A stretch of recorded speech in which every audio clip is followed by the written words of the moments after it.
mestinya kan seorang muslim itu ketika ada suatu kebaharuan atau kemajuan baik itu teknologi dan sebagainya, maka dia mesti memandang itu sebagai alat yang bisa dia manfaatkan. Oh, gitu. Nah, Ya. gitu. Nah, apalagi dunia pendidikan. Ah. Pendidikan, artinya pendidikan dengan teknologi itu bukan sesuatu yang bertolak belakang. Kenapa kok teknologi itu bisa menghadirkan nilai negatif itu kan? Ya karena tadi itu tidak tepat cara menggunakannya, cara memanfaatkannya. Gitu. Tapi kalau dia digunakan dengan tepat, maka insya Allah semua tujuan-tujuan pembelajaran, tujuan-tujuan pendidikan itu bisa dibantu oleh teknologi itu. Oh, iya.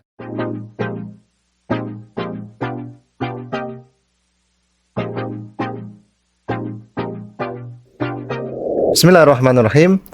Assalamualaikum warahmatullahi wabarakatuh. Halo semuanya, selamat datang di kanal YouTube Asidiki Studio bersama saya Dedi Saputra dalam acara podcast Asidiki. Alhamdulillah, pada kesempatan kali ini kita kedatangan tamu yang luar biasa, seorang guru tetapi juga seorang ahli teknologi insya Allah, yang kami sudah rencanakan jauh-jauh hari untuk mengundang beliau, tapi alhamdulillah pada hari ini bisa ketemu jadwal yang tepat ya Ustadz ya. Selamat datang di podcast kita Ustadz Abdul Hadi Furqon Al-Jundi LC. Assalamualaikum Ustadz. Waalaikumsalam warahmatullahi wabarakatuh. Alhamdulillah, setelah menentukan jadwal berkali-kali, akhirnya hari ini kita bisa duduk bareng. Kita akan membahas beberapa hal penting Ustadz yang mungkin menjadi pembelajaran buat kita bersama, orang tua, menjawab kekhawatiran orang tua di rumah dan juga masyarakat umum pada umumnya. Hari ini tema kita Ustadz masalah teknologi pendidikan. Nah, teknologi dalam pendidikan. Baik, yang saya tahu Ustadz adalah seorang Ustadz Kabir yang mungkin dari riwayat pendidikannya memang basic agama Ustadz ya, dari pondok pesantren juga, kemudian melanjutkan ke universitas yang juga basicnya adalah keagamaan. Boleh Ustadz ceritakan sedikit bagaimana latar pendidikan Ustadz yang akhirnya terjun juga ke dunia teknologi pendidikan. Silakan. Bismillahirrahmanirrahim. Alhamdulillah wassalatu wassalamu ala Rasulillah. Baik Ustadz Dedi dan pemirsa semuanya. Jadi betul yang disampaikan oleh Ustadz Dedi tadi, saya secara riwayat pendidikan memang basicnya atau spesialisasinya adalah syariah, keagamaan. Dulu 6 tahun di pondok pesantren di Padang, kemudian setelah itu melanjutkan ke kampus cabang Universitas Imam Muhammad bin Saud di cabangnya di Jakarta atau yang kita kenal dengan LIPIA. 7 tahun di sana, mulai dari I'dad, kemudian takmili 3 tahun, plus 4 tahun S1 syariah. Berarti 3 tahun pertama tuh tidak langsung masuk? Tidak langsung masuk kuliah, jadi ada persiapan bahasa dulu karena memang seluruh bahasa pengantar kuliahnya bahasa Arab. Nah, jadi memang perlu dipersiapkan. Dan ketika itu kita memang mengikuti dari awal, dari jenjang awal mulai dari I'dad, takmili, syariah. Jadi tidak langsung S1-nya, sehingga 7 tahun totalnya gitu. Kalau S1-nya tetap 4 tahun. Ya, 4 tahun. Lalu selesai dari sana bergabung ke Sidiki. Alhamdulillah dulu awal bergabung sebagai guru SMA. Oh iya, satu tim dulu. Dengan Sadedi juga, dengan kawan-kawan di SMA juga. Itu fokusnya mengajar memang mapel-mapel syar'i seperti fikih, sempat dulu tafsir, ilmu hadis, bahasa Arab ya, dan sejenisnya. Untuk jurusan Timur Tengah di tahun 2024 ya, 2024 ya, atau 2023 2024. Itu kita dipanggil oleh tim BP waktu itu, bahwa kan sebelumnya ini ya almarhum ya. Betul ya. Ya isinya almarhum. Nah, karena kondisi almarhum Ustaz Ahmad itu semakin menurun. Ya. Sementara di sini butuh yang menjadi leadernya ya. PIC leadernya untuk mengarahkan seperti apa ini. Betul. Programnya baru jalan. Programnya baru jalan, baru pelatihan dan akan implementasi. Betul. Nah, setelah ditimbang-timbang waktu itu kan sebenarnya waktu mulai itu tahun 2023 itu ya implementasi, 2002 akhir pelatihan, 2023 implementasi. Nah, itu memang kita itu masih sebagai kepala MA waktu itu. Iya, betul. Karena kan diserahkan ke unit masing-masing ya. Iya. Nah, sebagai kepala MA, tapi kok kurang, maksudnya kesannya kita jalan masing-masing gitu kan. SMA berjalan sendiri, SMP berjalan sendiri. Akhirnya ditunjuklah tahun, saya lupa tahun berapa ya, bulan apa gitu, bulannya persisnya. Jadi dipanggil bahwa diminta untuk menjadi PLT. Oh, PLT dulu. PLT bahasanya atau PLT PIC program SC di Asidiki menggantikan almarhum. Nah, jadi waktu itu langsung tuh gerak tuh. Itu kan di akhir 2023. Oh ya, di akhir 2023 itu. Langsung saya komunikasi dengan berbagai pihak yang terkait, Websis sebagai konsultan, kemudian almarhum juga beliau masih bisa komunikasi masih bisa walaupun terbatas apa arah-arahan dan seterusnya. Nah, mulailah tuh kita rapikan semua hal, sampai berjalan 2023-2024 awal selesai semester tahun ajaran itu, akhirnya ada evaluasi bahwa kalau Smart Classroom ini seperti ini formatnya, maka kurang maksimal, kurang optimal di semua unit yang ada di Asidiki. Karena unitnya banyak kan. Nah, akhirnya dievaluasi, maka keluar kebijakan baru bahwa SC ini akan dikelola oleh unit sendiri.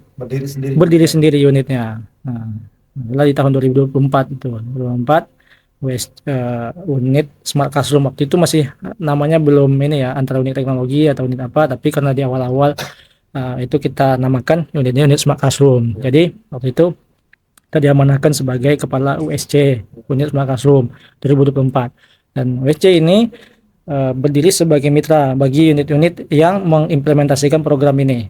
FDS maupun IBS. Jadi mulai dari SD 1 yang di Jambi, kemudian SMP, SMA, MA. Nah, itulah mitra dari unit USC. USC awalnya ya. USC awalnya seperti itu. Nah, itulah mungkin singkatnya ya. Ya. Terima kasih, Ustaz. Jadi memang Yayasan Amir Asidiki bentuk keseriusannya dalam implementasi teknologi di dalam pembelajaran ya, atau dalam pendidikan ini, sampai membentuk unit baru yang khusus memang menjadi mitra untuk unit-unit lainnya dalam mengimplementasikan Smart Classroom gitu di unitnya masing-masing. Baik, Ustaz. Setahu saya nih ya kan, dulu mungkin ketika kita berbicara tentang pondok pesantren, yang terpikir oleh kita tuh justru adalah menjauhkan diri dari lingkup teknologi ya. Nah, Ustaz sendiri waktu mondok gimana? Iya. Nggak boleh megang HP, nggak boleh, ya itulah ada apa yang namanya alat komunikasi itu dibatasi. Iya, tapi kita justru bukan seperti berlawanan gitu daripada yang sebelumnya. Nah, itu bagaimana, Ustaz? Ustaz memandangnya. Baik, jadi kalau boleh kita tarik lagi ke belakang ya, tadi dari cerita tadi sebenarnya kan ada lagi belakangnya, latar belakangnya. Artinya secara umum kita kan sebagai seorang muslim, kalau dalam Islam itu kan kita mesti berislam itu secara kafah, secara paripurna. Artinya kita tidak boleh milih-milih apa-apa yang sudah Islam tentukan terus kita pilih satu dua, yang ini tidak gitu. Dan Islam pun sebagai agama yang kafah, agama yang sempurna itu tidak membatasi, artinya mengarahkan seorang muslim itu untuk terus berkembang jadi lebih baik.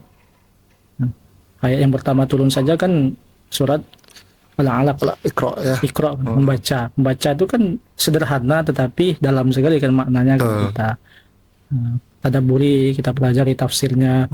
Artinya pendidikan dengan Islam itu suatu hal yang istilahnya yang saling berkaitan erat. Artinya Islam itu memandang pendidikan itu sebagai suatu keharusan, kemudian yang namanya pendidikan itu mesti dikembangkan, dan bagaimanapun atau apapun media yang tersedia. Nah dari situ kita hidup di zaman sekarang sudah masuk abad ke-21 ya. 21, apalagi pasca Covid kemarin itu banyak sekali perkembangan dunia yang terjadi ya.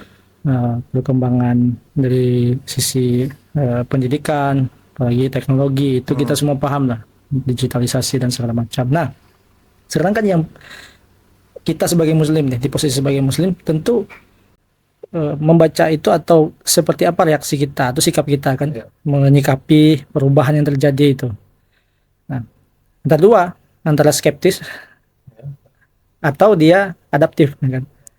Nah, kalau skeptis ya sudah, ini perubahan tidak bagus, langsung Iya. dia kalau bahasa Cut, orang ya. cut, ini negatif Ah. semua, artinya Kita jaga jarak dengan itu. jaga jarak, putus, bahkan tidak ini. Ah. Nah, tapi kan ini pilihan kalau kita objektif ya menilainya, tentu bukan pilihan yang bijak.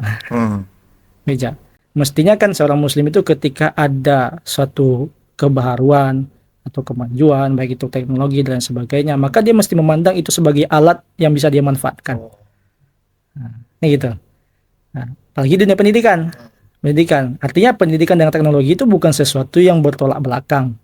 Iya, iya. Oke. Belakang. Nah, kita sebagai sekolah atau sebagai seorang guru, ketika memandang teknologi itu bukan memandang dia sebagai sesuatu yang nilainya cuma satu saja, Ah. negatif. Ah. Tidak. Tapi ya bisa kita katakan dia ibarat pisau lah, atau ibaratnya pisau bermata dua, yang mana ketika kita gunakan dengan tepat maka dia bisa membantu kita. Tapi bukan berarti tidak ada efek negatifnya. Iya. Tapi itu hanya akan terjadi kalau kita salah dalam menggunakannya. Oke. Maka Asidiki tahun 2022 itu juga itu awal mulanya. Ah. Jadi kita sebagai sekolah yang ya alhamdulillah kita selalu belajar ya, artinya berupaya mengadopsi, kemudian mencoba dan mengembangkan hal-hal yang itu mendukung proses pembelajaran, proses pendidikan yang ada di sekolah kita. Iya. Nah, termasuk soal tentang adopsi teknologi ini kan bukan ujuk-ujuk begitu saja. Iya. Artinya jangan sampai kita sebagai sekolah itu kan bukan soal mengikuti selera pasar, tren pasar, Oh, iya. bukan. Ah. Makanya di dalam konsep pendidikan Asidiki bisa dibaca, ya, itu jelas tertuang di situ bahwa yang menjadi dasar pijakan dalam mengadopsi sebuah kebijakan itu bukan soal tren, bukan soal kebutuhan bukan selera pasar, bangga-banggaan, bukan. Tapi lebih kepada apa maslahat, apa kebutuhan, apa manfaat yang bisa kita dapatkan dari adopsi tersebut.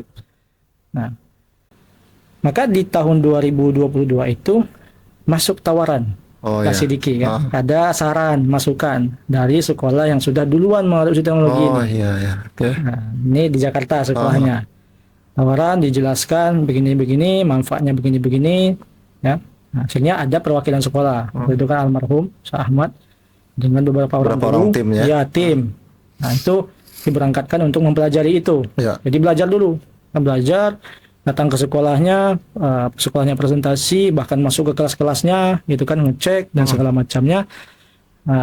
Kembali ke sekolah, kemudian diarahkan untuk berkomunikasi dengan vendor pihak ketiga yang itu memfasilitasi sekolah-sekolah yang akan mengadopsi teknologi yang sama. Nah, mulailah dari saat itu dirumuskan, kemudian dibahas, akhirnya kan diputuskan bahwa sekolah kita Bismillah nih akan mencoba hal yang sama. Nah, ya pastilah respon orang pasti berbeda-beda. Termasuk kita sebagai guru kan, kita apalagi nih, gitu kan, yang biasa ya manusiawi sekali. Kita sebagai manusia ketemu hal baru itu kan respon kita antara dua. Kalau tidak anti sama sekali, anti sekali, atau kita betul-betul antusias. Dua itu kan. Tapi cenderungnya kalau orang hal baru yang mana hal baru ini akan memberatkan dia cenderung anti, tidak antusias. Karena memang pandangan awal kita mungkin ya, kebanyakan kita ketika anak nih terutama dihadapkan dengan teknologi itu, ya pasti akan main game, ya pasti akan buka sosmed dan lain sebagainya.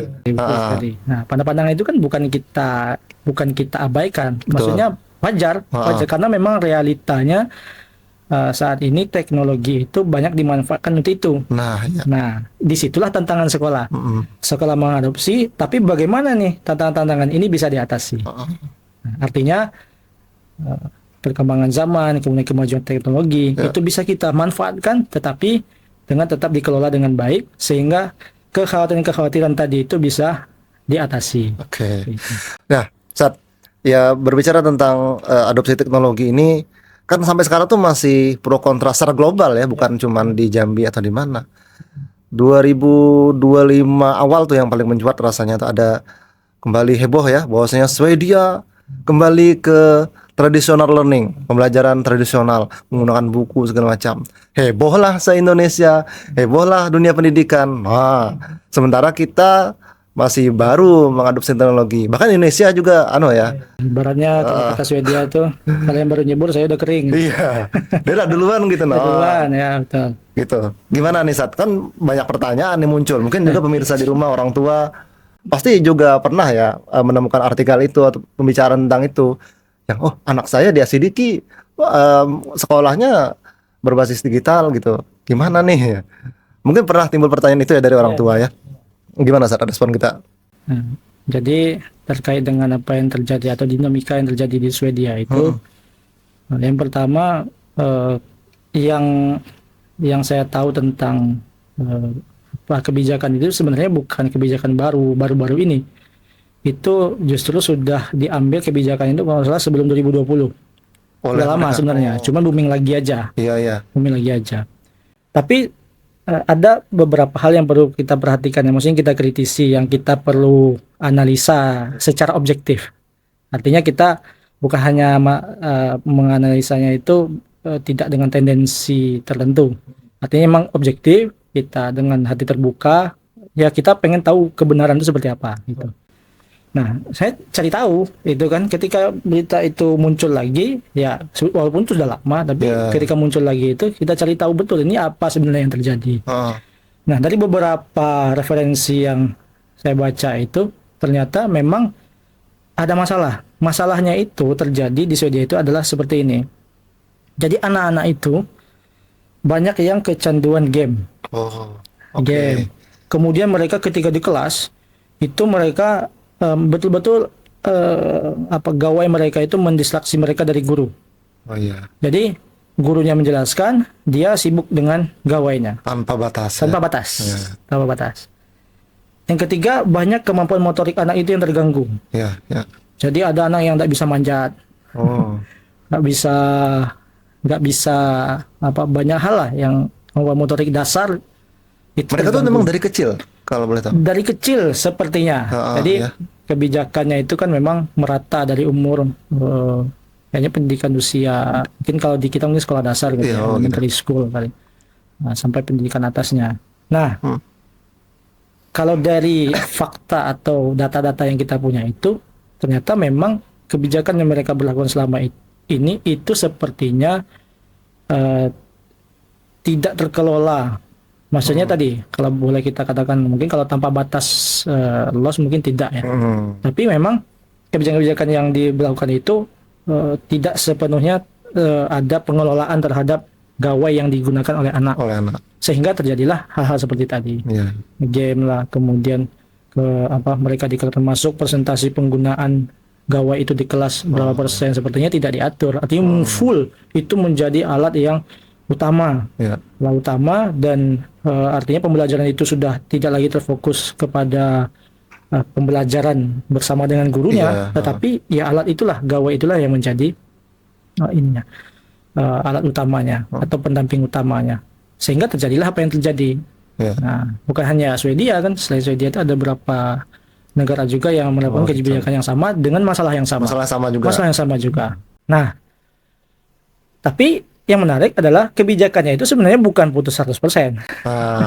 Kita tahunya tuh tadinya kan langsung habis ya. Tidak. Benar. Coba baca link situs-situs yang bercerita tentang kebijakan pendidikan di Swedia. Itu justru mereka masih terhadap teknologi itu masih. Cuman mereka kembali seperti buku cetak. Nah, itu buku cetak itu mereka menggunakan lagi karena mereka merasa selama ini ada sesuatu yang hilang ketika ini menjadi alat utamanya ya. Artinya betul-betul selama ini berarti mereka memang tidak pernah interaksi lagi sama buku sedikit pun gitu. Tidak pernah buku fisik ya. Buku fisik. Nah, akhirnya mereka menekan, kemudian ada usia batasan dan jam batasan. Nah, itu batasan. Artinya bukan 24 jam. Bukan dia balik ke bukan kapur ya. Kalau kapur kan itu lain lagi ya. Balik lagi ke konvensional lah, seperti konvensional, dan itu karena masalah yang mereka temui. Nah, jadi begitu kalau yang kita tahu tentang apa yang terjadi di Swedia, fakta-faktanya, dan kita ya secara objektif menilai itu tentunya karena tadi itu ada masalah di pengelolaannya. Nah, pertanyaannya, kita yang mengadopsi apakah kita mengelola dengan baik atau bukan. Nah, itu yang perlu maksudnya kita pahami bersama. Jadi, apakah sama nih antara Asidiki dengan apa yang terjadi di Swedia dari sisi pengelolaannya? Kalau ternyata sama, ya bisa saja itu terjadi juga di sini. di sini, sangat mungkin saja sekali terjadi. Tapi apakah seperti itu? Jawabannya ya tidak. Ya. Tidak. Kita kan berupaya banyak hal. Nanti kita bisa jelaskan ya tentang apa-apa saja sih bentuk pengelolaan yang ada di Asidiki sehingga kekhawatiran tadi tentang motorik, karena rata-rata itu kekhawatiran tentang motorik, putar-putar situ, motorik, kemudian kemampuan anak, kesehatan mata, ya putar-putar situ. Itu insya Allah selama kita pembekalan pelatihan itu sudah terjawab lah ya, terjawab. Dan jawabannya itu bukan jawaban normatif atau jawaban yang tidak, tapi memang jawaban yang itu secara khusus itu menjawab kekhawatiran itu dan mengatasi apa-apa yang dikhawatirkan tersebut. Iya. Dan orang tua juga diundang saat ya kalau gitu ya. Diundang, betul. Ya Sidiki kan kita tidak memaksa. Betul. Oh iya. Tidak memaksa orang tua untuk ikut. Kita dulu tahun 2023 itu bulan akhir Mei ya, waktu itu kita launching di Kota Jambi itu langsung untuk 3 unit. Iya. SD, SMP, 4 unit ya. SD, SMP, SMA, MA waktu itu. Nah, di situ kan kita melibatkan juga orang tua. Dan kita waktu itu menjawab semua pertanyaan orang tua, khawatir orang tua. Dan alhamdulillah saat itu awalnya kita niatnya ya hanya ada mungkin kelas pilot project ya. Tapi alhamdulillah antusias orang tua itu luar biasa. Ya, pertama sehingga di SD itu kita dapat 3 kelas. 3 kelas langsung. Dari 4 kelas yang ditargetkan itu 3 langsung terisi gitu kan, 3 kelas. Kemudian di Pemayung itu langsung semua satu angkatan, kelas 7 semua kelas 10 juga semua kelas. MA juga waktu itu. MA juga begitu. SMP, SMA, MA langsung semua. Artinya ada mungkin 1-2 orang tua yang awalnya sempat ragu atau akhirnya malah diyakinkan oleh orang tua yang lain. Nah, Ustadz, tadi kan alhamdulillah ya, tantangan-tantangan atau isu-isu yang mungkin menjadi salah satu pemberat hati kita ya untuk mengadopsi teknologi tadi terjawab ya pemirsa ya, bahwasanya kasus yang terjadi di Swedia dan beberapa negara lainnya itu punya dasar tersendiri, bukan tanpa sebab gitu. Dan kita juga berupaya untuk apa yang menjadi kendala mereka tuh insya Allah kita atasi gitu. Kalau kita berani mengambil tindakan tentu sudah mempersiapkan solusi lah dari masalah-masalah yang insya Allah akan timbul gitu. Nah Ustadz, sekarang orang tua mungkin sudah mempercayakan kepada kita, oke, kami ikut program Smart Classroom gitu kan. Nah, tapi mungkin ini saya sebagai orang tua nih, misalkan nanti anak saya gitu, kami ini butuh garansi keamanan apa yang akan diberikan sekolah terhadap anak saya dalam hal berteknologi ini, ya dari tantangan-tantangan yang ada gitu. Ya, gimana Ustadz? Insya Allah sekolah berusaha, berupaya. Artinya tadi kita sampaikan bahwa program ini tidak begitu saja kita jalankan, ada persiapan. Persiapannya itu banyak, mulai dari infrastruktur, kemudian tenaga pengajar, SDM-nya, termasuk ruang kelas itu juga kita siapkan ya betul-betul. Artinya bukan program gagah-gagahan ya yang dijalankan dengan sembarangan terus rampangan. Sampai saat ini kita masih berkomunikasi dengan pihak konsultan yang terlibat ya. Ketika awal itu kita masih komunikasi sampai saat ini ketika ada kendala dan seterusnya. Nah, jadi terkait dengan pengelolaan anak-anak tadi ada kekhawatiran tentang anak itu terdistrak, terdistrak ketika di kelas dia membuka sesuatu yang lain. Nah, ketika kelas gurunya meminta buka ini, dia justru buka yang ini. Betul. Nah, alhamdulillah salah satu penunjang ya yang kita siapkan dalam menjalankan program ini ada namanya MDM, ya Mobile Device Management. Nah, Mobile Device Management ini adalah satu katakanlah mungkin program atau software yang kita tanamkan ke masing-masing alat belajar atau gawai anak-anak tersebut, termasuk guru-guru juga. Nah, itu tujuannya untuk mengelola. Artinya guru dia sebagai orang tua anak di sekolah, dia bisa mengelola alat belajar anak tersebut. Mulai dari membatasi aplikasi yang diizinkan, kemudian memantau ketika di ruang kelas, Betul. memantau apa yang dibuka oleh anak, termasuk membatasi atau menonaktifkan alat belajar anak tersebut. Ya.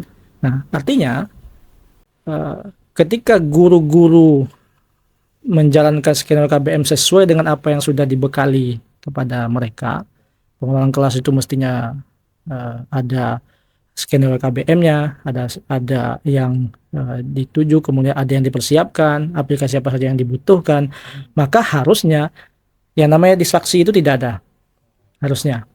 Artinya alat belajar anak itu sudah terkondisikan. Kalau distraksi itu kan ada ketika sesuatu yang menjadi distraktornya itu atau yang mendistraksi itu ada kan. Iya. Nah, ini distraksinya sudah dihilangkan ibaratnya. Hilangkan, dibatasi. Ya, aplikasinya dimunculkan hanya yang dibutuhkan saja. Bukan saat belajar itu. Ya, saat belajar itu saja. Ya. Nah, sehingga harusnya anak-anak ya tidak bisa mengakses itu karena sudah dibatasi oleh gurunya. Termasuk kalau dari segi game dan media sosial itu kan memang bahkan dari sisi kebijakan sekolahnya kita batasi dari awal. Jadi bukan hanya ketika di kelas saja, tetapi secara umum di gawe anak itu memang mereka tidak bisa mengakses game tersebut. Jadi aplikasi kalau ketika mereka sudah aktif MDM-nya, ketika mereka coba download, bahkan download saja mungkin mereka nggak bisa karena aplikasi App Store-nya itu kita muncul, dimunculkan. Tapi mungkin ada cara mereka untuk coba download macam-macam. Tapi ketika mereka download bisa di-download. Tapi ketika nanti akan dibuka, akan digunakan muncul. Nah, aplikasi ini dibatasi oleh sekolah seperti itu, tidak bisa muncul. Artinya distraksi itu tidak terjadi dengan cara dikelola tadi. Nah, dengan aplikasi MDM. Tapi tentunya di sini kan peran guru itu yang menentukan ya, menentukan. Jadi ketika guru itu optimal dalam menyusun dan menjalankan skenario KBM yang sudah direncanakan, maka insya Allah anak-anak itu proses KBM-nya itu betul-betul sesuai dengan apa yang kita harapkan. Nah, artinya ini butuh kerjasama dari semua pihak yang terlibat, guru, kemudian murid-murid, kemudian orang tua juga. Walaupun orang tua kalau di Pemayung ini kan secara umum kan tidak ketemu ya. Jadi ketemunya dengan anaknya cuman ketika libur saja atau ketika kunjungan mungkin gitu kan. Nah, tapi tetap butuh dukungan dan arahan juga dari orang tua. Artinya apa-apa yang sudah kita upayakan itu ya, itu semuanya akan berjalan dengan baik ketika semuanya bekerja sama. Nah, makanya anak-anak itu sebelum mereka menggunakan itu kan tidak langsung begitu saja ini gawai antum-antuna semua pakailah. Karena nggak begitu. Ada persiapan dulu, ada tahapan mulai dari enrollment MDM, aktivasi akun mereka satu persatu yang dikelola oleh sekolah, kemudian ada sesi unboxing ini apa, gunanya apa, kemudian harapannya seperti apa. Termasuk setelah unboxing itu ada sesi matrikulasi 5 hari kurang lebih ya. Sepekan tuh kan, sepekan kurang lebih. Itu matrikulasi persiapan anak itu untuk menggunakan mulai dari keterampilan teknis sampai non teknis ya. Termasuk tata tertib.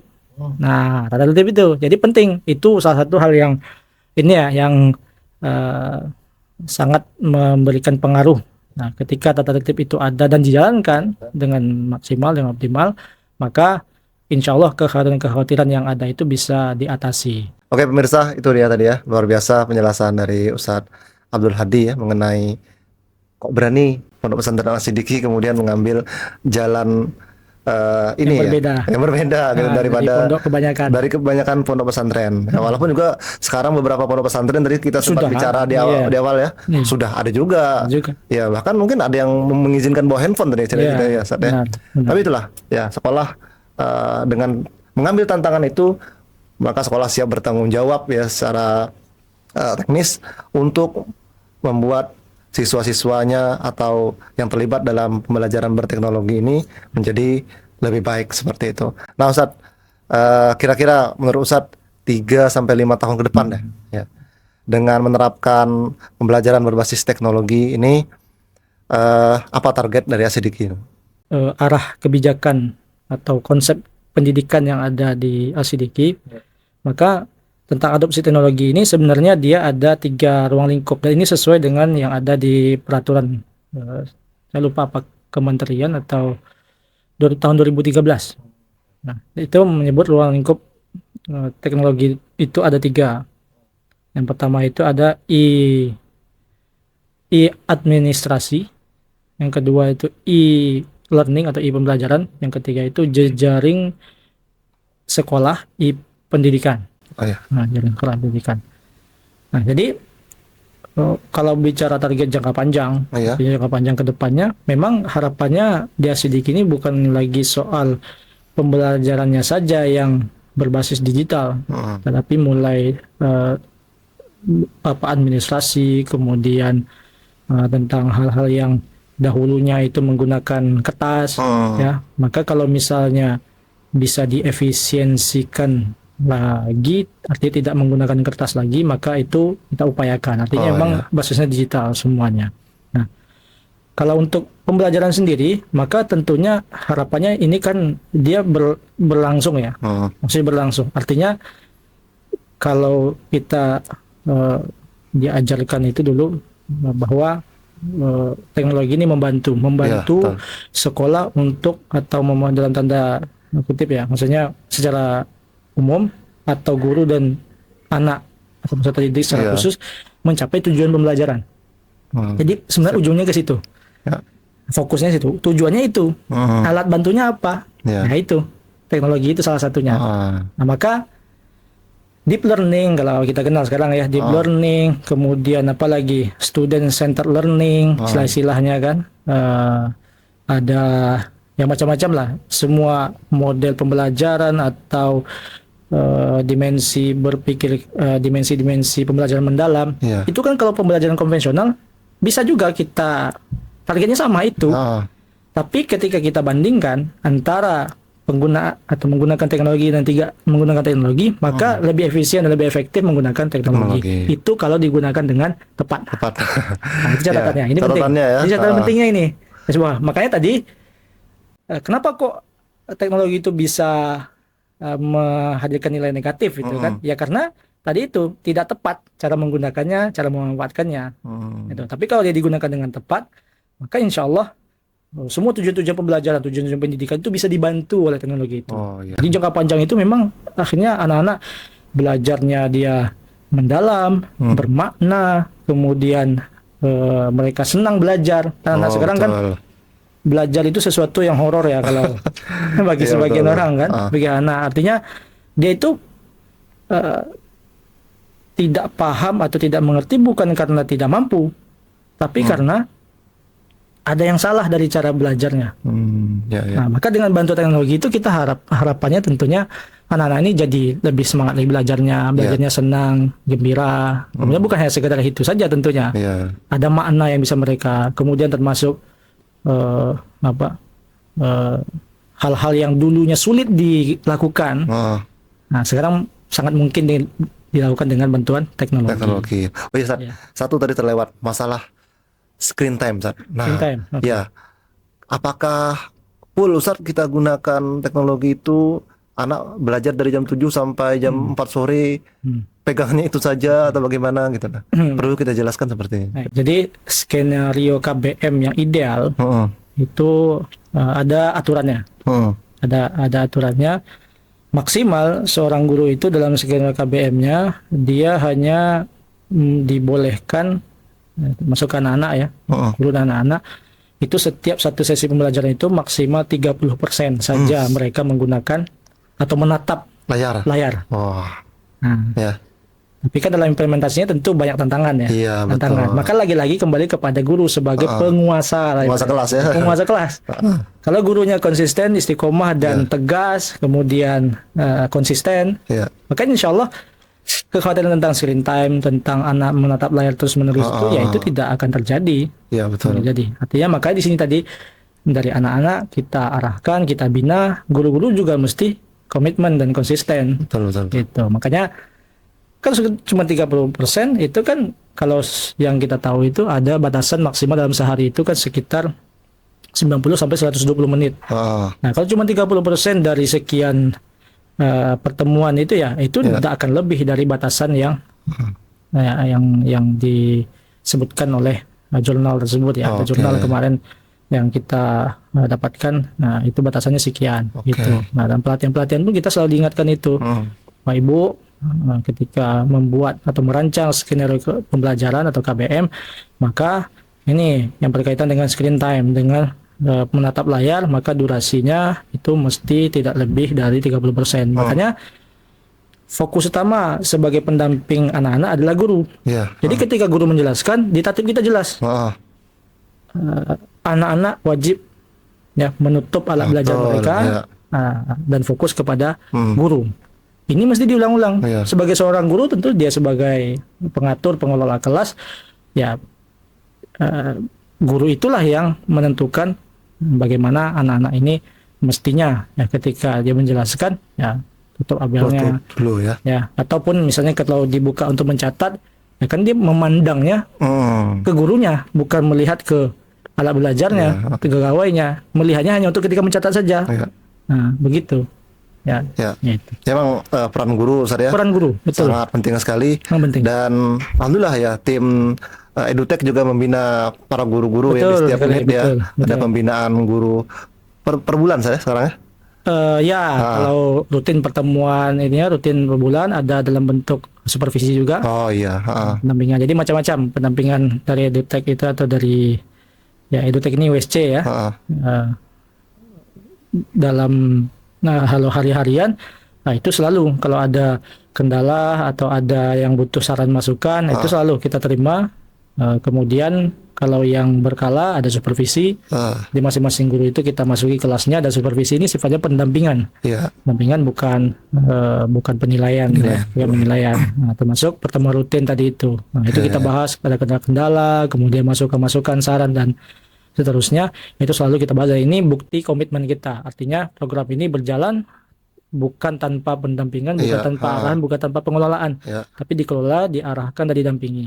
Gitu. Ini memang programnya terpantau terus. Terpantau, Ya, terevaluasi, kita monitor terus. Oke, baik. Terakhir Sat, perlu nggak keberlanjutan dalam mengadopsi teknologi ini? Gini maksudnya, anak SD yang diasidiki, kemudian kan sudah dari kelas 4 ya, kelas 4, 5, 6. Nah, perlu nggak mereka melanjutkan adopsi teknologi ini? Seberapa perlu gitu, seberapa penting untuk melanjutkan ke SMP asidiki yang juga berbasis teknologi. Kemudian juga begitu juga yang SMP. Nah, untuk melanjutkan ke SMA-nya. Jadi kalau ditanya perlu atau tidak perlu, tentu kita perlu istilahnya apa nih? Kenapa kok perlu ya? Kenapa perlu? Nah, kalau ditanya ke kita kenapa perlunya, jawabannya ya tadi yang kita jelaskan, yang panjang lebar tadi. Mulai dari kenapa kita adopsi teknologi itu, artinya begini, misalnya mereka tidak melanjutkan dari ke asidiki, baik yang SD ke SMP atau SMP ke SMA dan SMA. Berarti kan kemungkinan besar alat belajar itu tidak digunakan lagi, kecuali mereka melanjutkan ke sekolah yang punya sistem sama. Betul sekali itu dengan asidiki misalnya. Ada memang beberapa sekolah baru terpakai. Tapi kalau tidak, ya alat belajar mereka sudah kembali menjadi gawai seperti biasa. Yang akhirnya bukan malah digunakan untuk alat belajar sebagaimana yang kita peruntukkan sebelumnya, tapi akhirnya menjadi alat distraksi, game dan seterusnya. Ya puas sekali itu besar. Ya, puas sekali, layarnya besar, kemudian ya operating sistemnya stabil dan seterusnya. Itu kan jadinya alat itu bukan lagi untuk alat belajar. Artinya rugi sebenarnya ketika ada anak-anak yang sebelumnya alhamdulillah sudah belajar menggunakan bantuan teknologi tersebut dengan pengelolaan yang sudah disiapkan oleh sekolah, lalu memutuskan tidak melanjutkan, ya ada hal-hal yang tidak mereka dapatkan atau hal-hal yang hilang.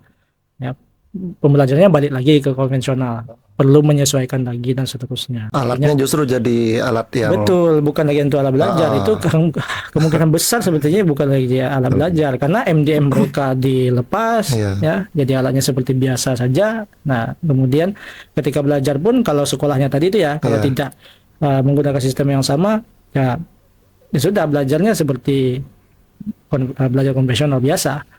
Yang tentunya tadi yang kita jabarkan tadi, bahwa beda sekali antara pembelajaran konvensional dengan yang sudah menggunakan atau mengadopsi bantuan teknologi untuk memaksimalkan pembelajaran tersebut seperti itu. Oke, terima kasih.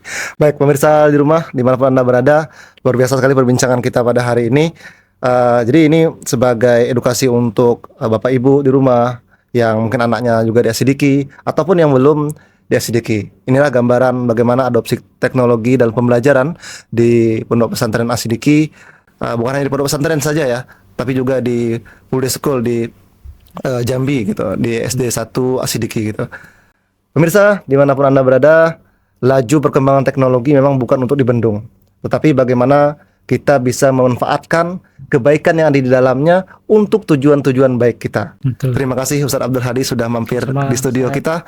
Semoga pertemuan kita berikutnya akan membahas tentang teknologi lagi. Kalau bisa kita menghadirkan teman-teman yang lain ya, insya Allah ya. Insya Allah. Sekali lagi kami ucapkan terima kasih atas kehadiran Ustadz Abdul Hadi, atas obrolan yang bermanfaat sekali pada hari ini. Dan kita tutup dengan lafaz hamdalah, alhamdulillah alamin. Mohon maaf apabila ada kesalahan. Assalamualaikum warahmatullahi wabarakatuh.